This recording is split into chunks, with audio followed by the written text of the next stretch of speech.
voici donc dans les serres Sogé. Je suis accompagné de Denis Desrosiers, un pionnier dans le domaine des serres et de l'aquaponie au Québec. Bonjour Denis. Bonjour, vous allez bien? Très bien, vous? Merci, oui. Excellent. Est-ce que vous pouvez nous dire un petit peu pourquoi votre modèle de serre peut être spécialement intéressant au Québec? OK. Contrairement aux serres vendues dans le commerce présentement, nos serres sont conçues pour fonctionner l'hiver dans les hivers rigoureux québécois. Même à moins 30, il n'y a aucun problème parce qu'ils sont très bien isolés. Puis les structures sont très solides, fait qu'il n'y a aucun danger d'éboulement à cause d'un surplus de neige sur le toit.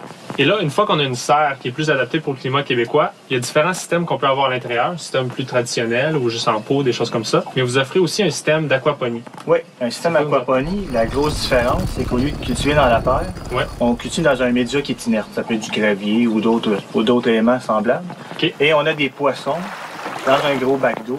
Okay. L'eau des poissons, les excréments des poissons, c'est ça qui va nourrir les plantes. Parce qu'on n'a pas d'arrosage à faire, on n'a pas d'engrais à ajouter, ça pousse plus vite, puis c'est vraiment aucun entretien.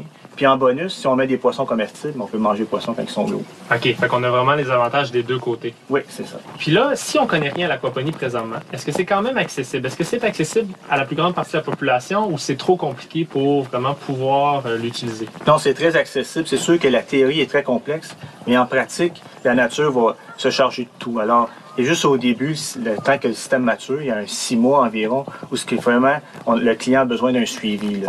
Fait que nous, on donne un support, on donne une formation pour que le système soit balancé. Ensuite, la nature va fonctionner tout seul, il n'y a plus rien à faire. On s'en occupe plus vraiment. Là. Donc, on ramasse nos légumes, puis c'est tout. On profite de la vie. Un des points les plus intéressants, Denis, je pense, c'est on peut voir la serre comme un investissement plus qu'une dépense. Est-ce que tu peux nous expliquer un petit peu? Oui, effectivement, on a fait un calcul rapide. Puis une serre d'environ 10 par 10 peut produire facilement 20 $ de légumes par semaine. Fait qu'au bout de 5 ans, notre investissement est payé. Puis comme la durée de vie est facilement de plus de 25 ans, 20 ans après, on fait facilement 20 000 $ de profit. Là.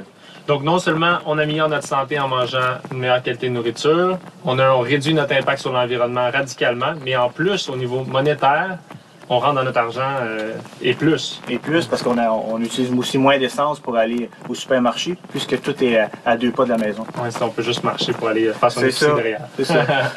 Donc ici, on est dans un modèle 8 par 10. On est sur la rive sud de Montréal, donc il fait très froid l'hiver. Est-ce que tu peux nous dire à peu près c'est quoi les coûts pour chauffer la serre? Pour cette superficie, on la maintient à 15 degrés la nuit. Alors, ça coûte environ 100 $ d'électricité pour la chauffer pendant tout l'hiver.